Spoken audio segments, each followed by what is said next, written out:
Defense Secretary Jim Mattis told Congress Wednesday he has an open mind about possibly scaling back some nuclear systems, as long as deterrence is not sacrificed, as he faces a more than $1 trillion bill to rebuild America's arsenal over the next 3 decades.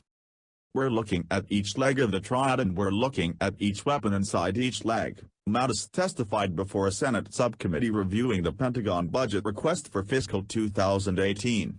"What I'm looking for is a deterrent that will be most compelling to make certain these weapons are never used." Mattis is referring to the Pentagon's Nuclear Posture Review, a top-to-bottom assessment of U.S. nuclear capabilities and strategy, including the Cold War-era triad of bombers, submarines and ground missiles designed to ensure the U.S. could counterattack after a first strike. Mattis' comments came under questioning from California Democrat Senator Dianne Feinstein, who has been waging a lonely fight against one nuclear weapons system in particular, the Long Range Standoff, or LRSO, Air-Launched Nuclear Cruise Missile. "I do not see it as an effective deterrent weapon," Feinstein said. "I see it as Russia taking action to counter it, and with the cost and the fact that we've got new ballistic missile submarines, new bombers, new intercontinental ballistic missiles and new warheads, I wonder why we need to develop the specific weapon? The cost is going to be inordinate."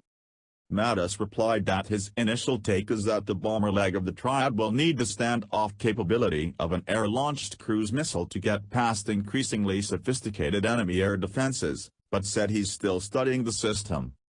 "I've not yet completed my own review," Mattis told Feinstein. "I would say though that we have got to make certain the bombers can get through if they're to be a valid deterrent from these weapons ever being used." Feinstein seemed to be encouraged when Mattis said he would be consulting with former Defense Secretary William Perry, who has advocated eliminating one leg of the triad by phasing out the land-based intercontinental ballistic missiles.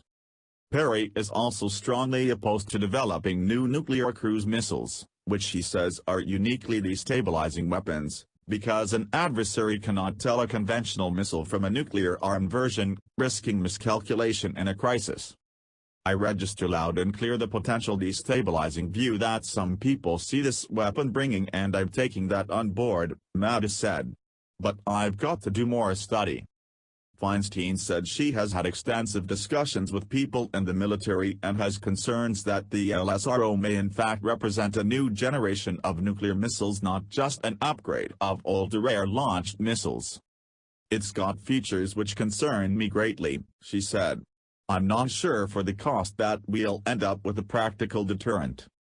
Feinstein requested a private meeting to discuss classified details of the project, for which the Trump administration has requested $500 million in development costs for next fiscal year.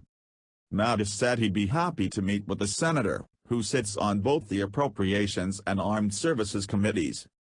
"I'd be eager to get that perspective, ma'am, because I want to give the right kind of guidance to this posture review," Mattis said.